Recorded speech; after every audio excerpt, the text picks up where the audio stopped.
ধরেছেন কে? আসতে বলুন, ফেরাউনকে ধরেছেন কে? কেন ধরেছিলেন? ওর দোষ একটা ছিল, সেটা হলো ক্ষমতার লোভ ছিল তার অত্যাধিক। যত খুশি হোক ক্ষমতা ছাড়া যাবে না, এটা ছিল ফেরাউনের রোগ। এটা জনগণ চাক আর না চাক ক্ষমতায় থাকতেই হবে। সে তার ক্ষমতাকে পাকাপোক্ত করার জন্য পরিবারকে তছনছ করেছে, বউকে পর্যন্ত হত্যা করেছে। ক্ষমতা চাই। বিগত 16 বছর আলেমদের গলায় ফাঁসির রশি ঝুলিয়েছে ক্ষমতাকে পাকাপোক্ত করার জন্য। ক্ষমতাকে পাকাপোক্ত করার জন্য নিরীহ নিরপরাধ মানুষগুলোর উপরে অমানবিক নির্যাতন করা হয়েছে, মিথ্যা অপবাদ চাপিয়ে দেওয়া হয়েছে। ফেরাউন পৃথিবীতে বেঁচে ছিল 1600 বছর, এরা ছিল হলো 16 বছর। সংখ্যার যে এত মিল হলো কেমন রুলাবেন ভাই, বুঝলাম এটা মিল আছে না নাই বলেন তো? চরিত্র মিলছে কি? মিল আছে, চরিত্র মিল আছে, এই জন্য এটা হয়েছে।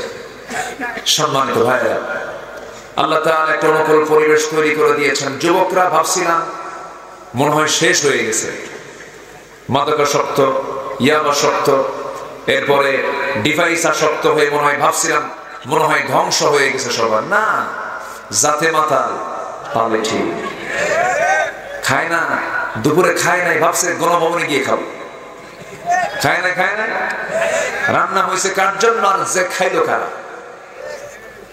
তোমরা যেহেতু পরিবর্তন এনেছ, আসল পরিবর্তনের জন্য আর কোন নেতৃত্ব ধরা যাবে না। বেনামাজি নেতৃত্বের মুখে জুতা মেরে থুতু মেরে কোরআনের নেতৃত্ব ধরো মুসলমান যুবকেরা। বিজয় কে দিবে? আসতে বলেন, বিজয় কে দিবেন? আল্লাহ আছেন না নাই? আল্লাহ দেখেন, আল্লাহ শোনেন, আল্লাহ বোঝেন, আল্লাহ জানেন। প্রায় মুরব্বীরা গল্প করতেন, না মরা পর্যন্ত পায় নাই। কে বলছে না? না মরা পর্যন্ত উপায় নাই। লাগছে 41 সাল, লাগেনি। লেগেছে 41 সাল, লেগেছে লাগে নাই। সব পরিবর্তন যিনি করেন তিনি আমার কে? অতএব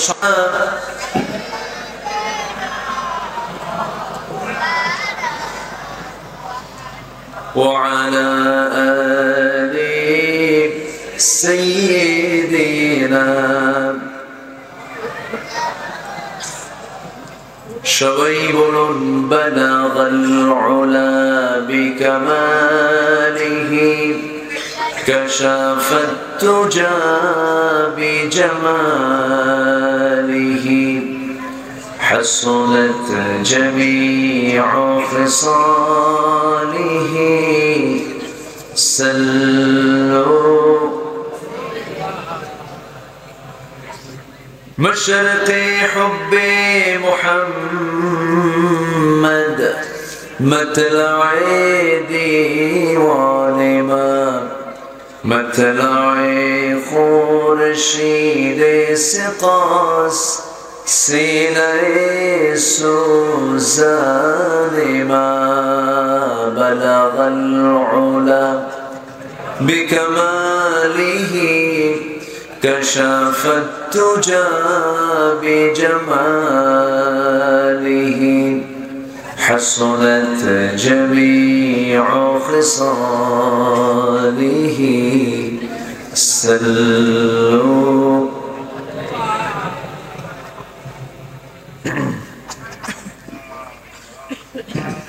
রাজশাহী অঞ্চলের নাটোর জেলার বড়গ্রাম উপজেলার বনপাড়া মডেল উচ্চ বিদ্যালয় মাঠে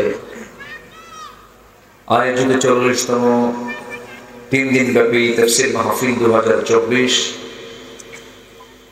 মহৎ আয়োজনের সম্মানিত সুযোগ্য সভাপতি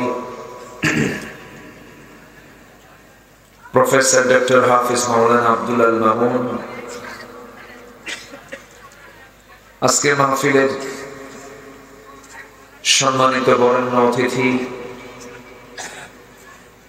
শহীদ আল্লামা দেলওয়ার হোসেন সাইদি রাহিমাহুল্লাহ সুযোগ্য সন্তান, আমার অত্যন্ত কাছের, আমার প্রিয় ভাইজান জনাব শেখ আলহাজ শামীম বিন সাইদি হাফিজাহুল্লাহ।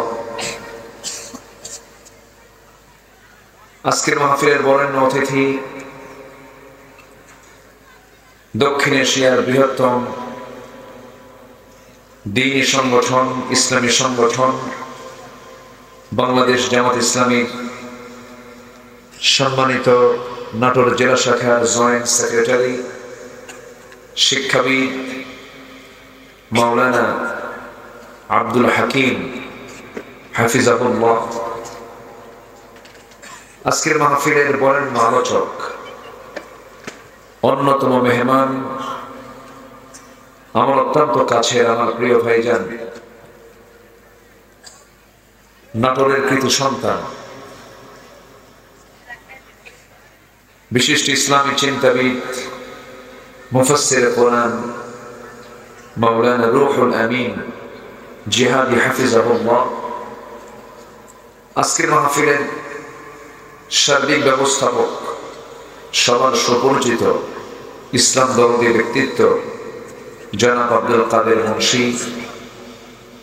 আজকের মাহফিলের প্রধান আকর্ষণ, যাদেরকে নিয়ে আজকের এই সাজানো গোছানো বর্ণাঢ্য আয়োজন, তাওহীদের পতাকাবাহী, কালেমার ঝান্ডাবাহী, দ্বীন ইসলামের নরসাদুল বীর মুজাহিদ, প্রাণ প্রিয় সম্মানিত দ্বীনী ভাইরা, আড়ালে বসে আছেন শ্রদ্ধেয়া সম্মানিতা মা বোনেরা। আলোচনার সূচনায় আনুষ্ঠানিকতার মধ্য দিয়ে আমার পক্ষ থেকে আবারও দিল খোলা সালাম, আসসালামু আলাইকুম ওয়া রাহমাতুল্লাহি ওয়া বারাকাতুহু। সবাই কেমন আছেন? আমারও প্রশ্ন করে ফেললেন। আল্লাহ তাআলা আমাকে তো আপনার মতোই আপনার সাথী রেখেছেন, বলছি আলহামদুলিল্লাহ। আজকের ঠান্ডার তীব্রতা মনে হচ্ছে একটু বেশি, আমার কাছে মনে হচ্ছে। এই প্রচন্ড ঠান্ডার ভিতরে ঠান্ডাকে উপেক্ষা করে কোরআন শোনার আগ্রহ নিয়ে যিনি আমাকে আপনাকে এমন বরকতময় জায়গায় আসার বসার সুযোগ করে দিলেন, কালিমাতুর শুকর আদায় করছি, মুহাব্বাতান জোরালো কণ্ঠে বলে উঠছি আলহামদুলিল্লাহ। আবারও বলছি আলহামদুলিল্লাহ। চিৎকার মেরে বলছি আল্লাহুম্মা আইন্নি আলা যিকরিকা ওয়া শুকরিকা ওয়া হুসনি ইবাদাতিকা। আমরা আল্লাহ তাআলার শুকর আদায় করে নিলাম। আমার আগের যিনি মেহমান কথা বলেছেন, খুব পুরাতন মানুষ, উনিও আমিন, আমিও আমিন, আমি শুধু আমিন, উনি রুহুল আমিন। না ভাই? অত্যন্ত তথ্যবহুল এবং ওনার ছন্দ, ওনার কবিতার লালিত্য, মাঝে মাঝে আমি ওনাকে দেখি অনলাইনে বিভিন্ন জায়গায়, শুনি। আলহামদুলিল্লাহ, তুমি তার সকল খেদমতকে তুমি আল্লাহ কবুল আর মঞ্জুর করে নাও। জোরে বলি আল্লাহুম্মা আমিন। এই মাঠে দীর্ঘদিন আমাদের আসা যাওয়া, অনেকে নতুন আসে আর তাদেরকে খুঁজে পাওয়া যায় না, হয়তো তারা ব্যস্ত থাকেন, কিন্তু আমাদের মাঝে মাঝে আসতে হয়। এটি একটি পুরাতন মাঠ, স্মৃতিধন্য মাঠ, যে মাঠে কথা বলেছেন কিংবদন্তি জামানার শ্রেষ্ঠ একজন মুজাদ্দিদ, মজলুম জননেতা আল্লামা শহীদ দেলওয়ার হোসেন সাইদি রাহিমাহুল্লাহ তৈরি করা এই মাঠ। সম্মানিত ভাইরা, আমি খুব বেশি সময় নেওয়ার আজকে সুযোগ পাবো না। আমার পরবর্তী একজন মেহমান তিনি কথা বলবেন, যার দেহের ভিতরে সে আল্লামার রক্ত প্রবাহমান, তার সুযোগ্য সন্তান তিনি। বরকতি কিছু কথা আমার শেষে তিনি উপস্থাপন করবেন। আমি আলোচনার সূচনায় কোরআন কারীমের গুরুত্বপূর্ণ একটি সূরা সূরাতুন নিসা থেকে 13 এবং 14 দুটি আয়াতে কারিমা আমি তেলাওয়াত করেছি। দুটো আয়াতকে সামনে রেখে কিছু কথা বলতে চাচ্ছি। আল্লাহ যেন আমার মুখ থেকে সেই কথাগুলি বের করে দেন যে কথাগুলো এখন মুসলিম উম্মার জন্য এই মুহূর্তে দারুণ প্রয়োজন। আমরা ঠিক সেই মুহূর্তে একত্রিত হয়েছি যে সময় গোটা পৃথিবীর 2 শতাধিক রাষ্ট্রে কোথাও শান্তির কোনো পরিবেশ তেমন নেই। 800 কোটি মানুষের দুনিয়ার প্রায় 200 কোটি মুসলমান, প্রতি 4 জন একজন মুসলমান। প্রাকৃতিক খনিজ সম্পদে সমৃদ্ধ মুসলিম দেশগুলি বিশ্বের 10টি ধনী তালিকার দেশের ভিতরে 1 নম্বর সহ প্রথম দিকের সারিতে থাকা বেশ কিছু মুসলিম কান্ট্রি। এত কিছু মুসলমানদের পজিটিভে থাকার পরেও মুসলমানদের প্রথম কিবলা বাইতুল আকসা আজকে ইহুদিদের নিয়ন্ত্রণাধীন। এত সংখ্যক মুসলমান থাকার পরেও আজকে পৃথিবীতে যে জাতি সবচেয়ে বেশি মাজলুম, নির্যাতিত, নিপীড়িত, পদদলিত সেটা মুসলিম জাতি। সম্মানিত ভাইরা, তবে হ্যাঁ, স্বাধীনতার প্রায় 53 বছর পর এই প্রথম গোটা পৃথিবীর বুকে সবুজ ভূখণ্ডে 56,000 বর্গ মাইলের এই সোনার বাংলাদেশে আমরা একটু হলেও পূর্বের সময়ের চাইতে এখন একটু স্বস্তির নিঃশ্বাস ফেলতে পারছি, ঠিক কিনা? এখন আর মাহফিল করার জন্য কাদের মুন্সি সাহেবের থানায় যাওয়া লাগে না। এই পাগল লোকটা, আমি পাগল বলি, পাগল হচ্ছে আল্লাহর পাগল। কাদের ভাই কোথায় আছে নাকি? আচ্ছা, এই মাহফিলটা নিয়ে তার যে কত বড় পেরেশানি, কত যে অস্থিরতা। একবার নেতার কাছে দৌড়ায়, একবার থানার কাছে দৌড়ায়, জুতার তলা ক্ষয় হয়ে যায়। এই সময়গুলো আমরা পার করেছি দীর্ঘ 16 বছর। এখন থানায় উল্টো ফোন দিয়ে বলে, কিছু কি লাগবে? কে? ঠিক কিনা? এখন তারাই আমাদেরকে উল্টো ফোন দেয়। এই পরিবর্তন, এই চেঞ্জ কেউ করে দেয়নি, সম্পূর্ণ অবদান যার, তিনি আমার কে? আসতে বলবেন না, তিনি আমার কে? আল্লাহ কি পারেন না? পারেন। সময় লাগে কিছু করতে।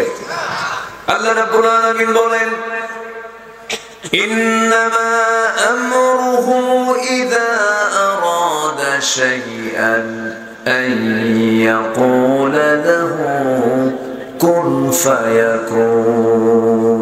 জোরে বলুন আল্লাহু আকবার। আল্লাহ রাব্বুল আলামিন যখন কোনো কাজের ইরাদা করেন, যখন তিনি কোনো কাজের সিদ্ধান্ত নেন, শুধু বলতে দেরি, বাস্তবায়নে কোনো দেরি হয় না, মাইক্রো সেকেন্ডের আগে তা হয়ে যায়। জোরে বলি সুবহানাল্লাহ। তিনি হচ্ছেন আমার রব, সব তিনি পারেন। কি পাওয়ারফুল, যাদের কথায় সব নড়াচড়া করে, সেই লোকগুলো পালানোর রাস্তা পায় না। হ্যাঁ, নৌকায় চড়ে, বন্ধু নিয়ে নৌকায় রওনা দিয়েছে, মাথার চুল কালো বানায়া, নবীর সুন্নাহ দাড়িটা কেটে ফেলে, পাঞ্জাবিটা খুলে, গেঞ্জি একখান পইরা, পাজামা খুলে, লুঙ্গি একখান পরে চললো নৌকায়, পালায় যাবে, কিন্তু পালাতে পারলো না। কোস্টগার্ড ধরে ফেলেছে। আইন মন্ত্রীকে ধরে বলে, স্যার চিনছি, উপায় নাই, থানায় চলে। আইন মন্ত্রী বলে, আমি কি একা আসছি এই জায়গায়? আমি তো জামাতের সাথে আসছি, জামাত ছাড়া উপায় নাই তো। ঠিক আছে না? কে ওটা? ভালো করে দেখো, কে চেনা যায় না তো, মাথার চুল কালো, মুখে দাঁড়িয়ে নাই, কে লোকটা? কে ভালো করে দেখো, ওটাই দরবেশ। সম্মানিত বন্ধুগণ, লক্ষ লক্ষ কোটি টাকার মালিক হয়ে লাভ কি? সম্মান দেওয়ার মালিককে। আসতে বলবে না, সম্মান দেওয়ার মালিককে আল্লাহ তাআলা। লাআনাহুমুল্লাহু ফিদ দুনিয়া ওয়াল আখিরাহ। যারা দুনিয়াতে ফাসাদ সৃষ্টি করেছে বা করবে, যুগে যুগে আল্লাহ দেখিয়ে দিয়েছেন তাদের উপরে লানত নাজিল করেছেন, লানত দিয়েছেন। ফেরেশতাকে কি বলে? ফেরাউনকে ধরেছেন কে? আসতে বলেন, ফেরাউনকে ধরেছেন কে? কেন ধরেছিলেন? ওর দোষ একটা ছিল, সেটা হলো ক্ষমতার লোভ ছিল তার অত্যাধিক। যত খুশি হোক ক্ষমতা ছাড়া যাবে না, এটা ছিল ফেরাউনের রোগ। এটা জনগণ চাক আর না চাক ক্ষমতায় থাকতেই হবে। সে তার ক্ষমতাকে পাকাপোক্ত করার জন্য পরিবারকে তছনছ করেছে, বউকে পর্যন্ত হত্যা করেছে। ক্ষমতা চাই। বিগত 16 বছর আলেমদের গলায় ফাঁসির রশি ঝুলিয়েছে ক্ষমতাকে পাকাপোক্ত করার জন্য, ক্ষমতাকে পাকাপোক্ত করার জন্য। নিরীহ নিরপরাধ মানুষগুলোর উপরে অমানবিক নির্যাতন করা হয়েছে, মিথ্যা অপবাদ চাপিয়ে দেওয়া হয়েছে। ফেরাউন পৃথিবীতে বেঁচে ছিল 1600 বছর, এরা ছিল হলো 16 বছর। সংখ্যার যে এত মিল হলো কেমন? রুলামিন ভাই, বুঝলাম এটা মিল আছে না নাই বলেন তো? চরিত্র মিলছে। কি মিল আছে? চরিত্র মিল আছে, এই জন্য এটা হয়েছে। সম্মানিত ভাইরা, আল্লাহ তাআলা একটা অনুকূল পরিবেশ তৈরি করে দিয়েছেন। যুবকরা ভাবছিলাম মনে হয় শেষ হয়ে গেছে, মাদকাসক্ত, ইয়াবাসক্ত, এরপরে ডিভাইস আসক্ত হয়ে মনে হয় ভাবছিলাম মনে হয় ধ্বংস হয়ে গেছে সবার। না, জাতে মাতাল পালে ঠিক খায় না, দুপুরে খায় নাই, ভাবছে গণভবনে গিয়ে খাবো। খায় না, খায় না, রান্না হয়েছে কার জন্য আর যে খাইলো কারা? তোমরা যেহেতু পরিবর্তন এনেছ, আসল পরিবর্তনের জন্য আর কোন নেতৃত্ব ধরা যাবে না। বেনামাজি নেতৃত্বের মুখে জুতা মেরে থুতু মেরে কোরআনের নেতৃত্ব ধরো মুসলমান যুবকেরা। বিজয় কে দিবে? আসতে বলো না, বিজয় কে দিবেন? আল্লাহ আছেন না নাই? আল্লাহ দেখেন, আল্লাহ শোনেন, আল্লাহ বুঝেন, আল্লাহ জানেন। প্রায় প্রায় মুরব্বীরা গল্প করতেন, না মরা পর্যন্ত পায় নাই। কে বলছে না?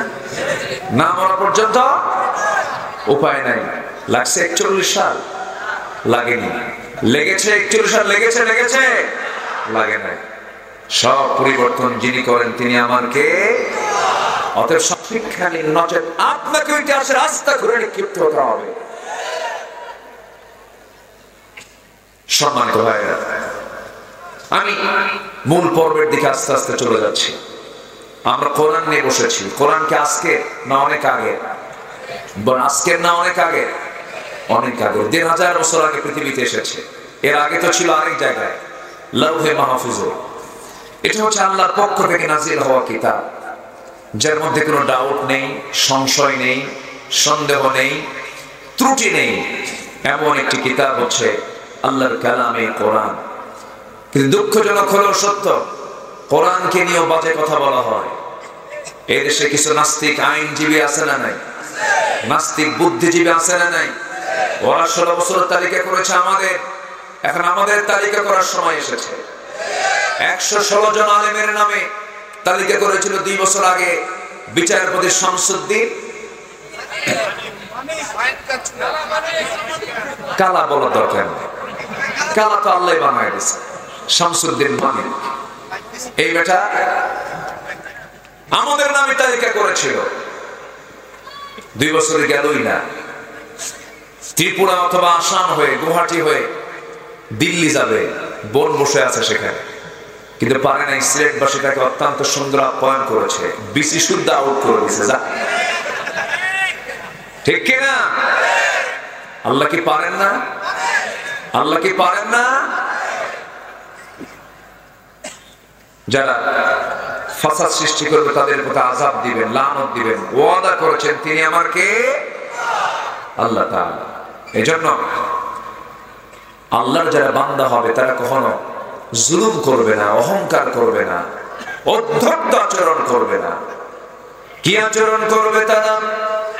আল্লাহ রাব্বুল আলামিন সুন্দর করে বলছেন, وعباد الرحمن الذين يمشون على الأرض هونا وإذا خاطبهم الجاهلون قالوا سلاما والذين يبيتون لربهم سجدا وقياما والذين يقولون ربنا اصرف عنا عذاب جهنم إن عذابها كان غراما إنها ساءت مستقرا ومقاما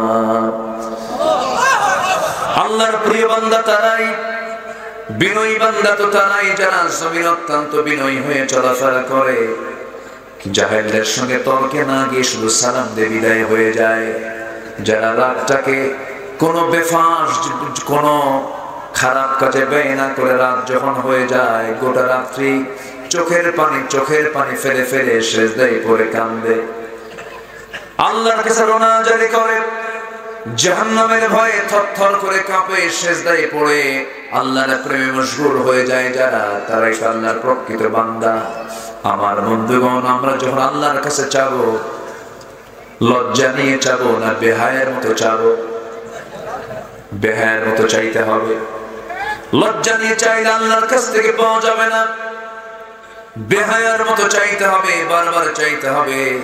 এই জাগতিক জীবনে আপনি একজন ব্যক্তিকে বারবার ডাকবেন, বিরক্ত হয়ে যায়, খেপে যায়, রেগে যায়, কিন্তু আমার রব এমন রব যে রবকে আপনি যতবার ডাকবেন, যত বেশি বেশি ডাকবেন, আমার আল্লাহ তত বেশি খুশি হয়ে যান। জোরে বলি সুবহানাল্লাহ।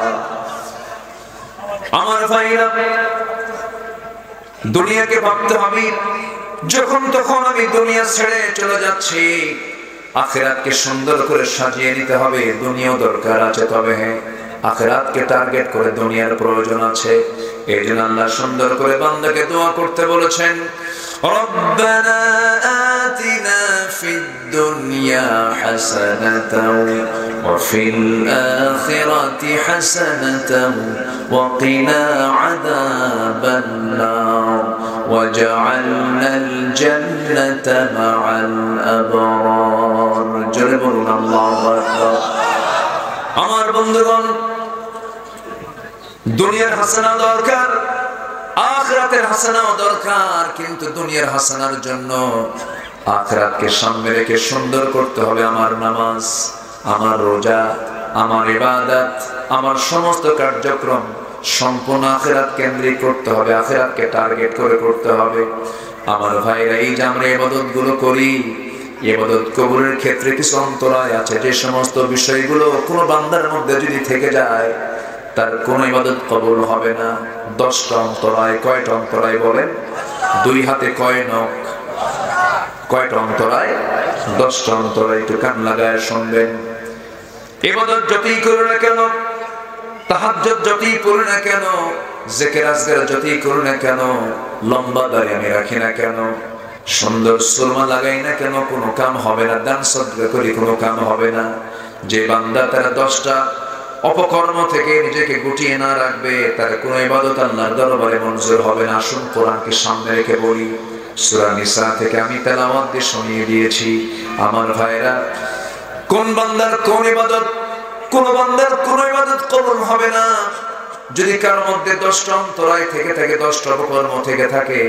নাম্বার 1 হলো কোন বান্দার মধ্যে যদি থেকে যায় মুনাফিকি। মুনাফিক বুঝি বাংলার জমিনে একটাও খুঁজে পাওয়া যাবে না। আস্তে বলবেন না আছে না নাই?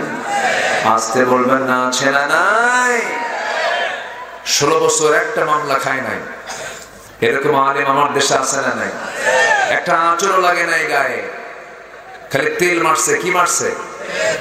গণজাগরণের মঞ্চে গিয়ে বলে, আমি আমার জীবনের শ্রেষ্ঠ আমল আজকে এখানে এসে করতে পারলাম। তাদের নামের আগে শাইখুল হাদিস লাগাতে হয়। গণজাগরণ মঞ্চকে যারা প্যাট্রোনাইজ করে, যারা প্রমোট করে, আজকে তারা শাইখুল হাদিস তাদেরকে না বললে নাকি গুনাহ হয়। সম্মানিত বন্ধুগণ, বিগত 16 বছর যত্যাচার স্টিম রোলার চালানো হয়েছে, ওই সময় যাদের গায়ে একটা আঁচড়ও লাগলো না, এখন তাদের মুখে এখন শোনা যায় চোরের মায়ের বড় গলা। ঠিক কিনা? চোরের মায়ের বড় গলা। মুনাফিকি বাদ দিতে হবে। মুনাফিকি মারাত্মক বিষয়। তাহাজ্জুদ শেষ হয়ে যাবে, ইবাদত শেষ হয়ে যাবে, সব শেষ হয়ে যাবে যদি মুনাফিক আচরণটা থাকে। সাইয়েদনা ওমর ফারুকের নাম সবাই শুনছেন তো, শোনেন নাই? কয় নাম্বার খলিফা বলেন?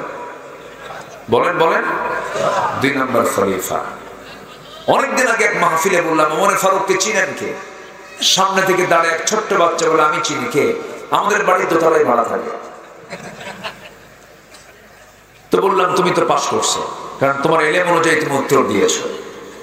ওমর এমন একজন ব্যক্তি যিনি দুনিয়াতে বসে জান্নাতের সংবাদ পেলেন। সেই সাহাবী ডুকরে ডুকরে কাঁদলেন, কেঁদে কেঁদে ওই সাহাবীর বাড়ির দিকে রওনা করলেন। যে সাহাবীর কাছে আমার নবীর দেওয়া মুনাফিকদের তালিকার লিস্ট তার হাতে আছে। হুযায়ফার কাছে গিয়ে বলছেন, হুযায়ফা রে, তোমার কাছে আসলাম, দেখো তো তালিকা ভালো করে দেখো তো, সেই মুনাফিকের তালিকা, সেই তালিকার মধ্যে আমি ওমর, আমার নামটা কয় নাম্বারে আছে? কি টেনশন তারা করেছেন। তার সামনে একজন সাহাবী হাদিস বর্ণনা করছেন, যদি কোনো বান্দার ভিতরে চুল পরিমাণ কিবার থাকে, চুল পরিমাণ যাররা পরিমাণ যদি কোনো অহংকার থাকে, সে জান্নাত পাবে না। লা ইয়াদখুলুল জান্নাহ, সে ব্যক্তি জান্নাত প্রবেশ করতে পারবে না। এই হাদিসটা শোনা মাত্রই সাইয়েদনা ওমর ফারুক হাওমাও করে কান্নায় ভেঙে পড়লেন। ছোট বাচ্চার মতো ডুকরে ডুকরে কাঁদতেছেন। এমন সময় পিনার অস্থিরতা পোষণ করে জমিনে লুটিয়ে পড়ে আকাশের দিকে তাকায়া 2টা হাত উঁচু করে বলছেন, আয় রাব্বুল আলামিন, আমার মতো অধম গোলাম এই দুনিয়াতে নাই। আমার কাছে মনে হয়, ও আল্লাহ, গোটা দুনিয়ার যত মানুষ আছে, সমস্ত মানুষকে তুমি যদি জান্নাতের ঘোষণা দিয়ে যদি একজনের বিরুদ্ধে যদি জাহান্নামের ঘোষণা দাও, একজন ব্যক্তি শুধু জাহান্নামে যাবে এমন ঘোষণা যদি তোমার আসে, আমার মন বলে গোটা দুনিয়ার সব মানুষ জান্নাত পাবে, কিন্তু একজন ব্যক্তি যে জাহান্নাম যাবে, আমার মনে হয় সেই ব্যক্তিটা আমি ওমর হব। চিন্তা করে দেখুন কি পেরেশান তারা ছিলেন, কি টেনশন তারা কাজ করেছে, তাদের মধ্যে কাজ করেছে। সাইয়েদনা আবু বকর সিদ্দিক রাদিয়াল্লাহু তাআলা আনহু, প্রথম খলিফা, রাতের বেলা তিনি খালি পায়ে হাঁটতেন।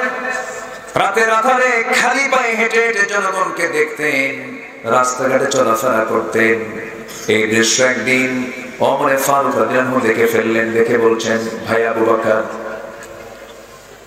প্রত্যেকটা রাত্রে আপনি জনগণকে দেখার জন্য আপনি খালি পায়ে হেঁটে চলেন। এই যে পাথরগুলো আছে, পাথরের সঙ্গে ধাক্কা লেগে তা আপনার পা ফেটে যেতে পারে, রক্ত বের হতে পারে, চামড়া ফেটে গিয়ে আপনি রক্তাক্ত হতে পারেন। জুতো পায়ে হাঁটলে আপনার এই কষ্ট হতো না। তিনি বললেন, ওমর, রাতের বেলা আমি খালি পায়ে জন্য হাঁটি, আমার যে খড়ম জুতা, এই জুতা নিয়ে যখন হাঁটবো একটা আওয়াজ হবে, সে আওয়াজ যদি এই আমার এলাকার নাগরিকদের কানে চলে যায় আর ঘুমটা যদি ভেঙে যায়, কিয়ামতের দিন আসামির কাঠগড়ায় দাঁড়িয়ে তারা জবাব দিতে হবে। সুবহানাল্লাহ বলবেন না?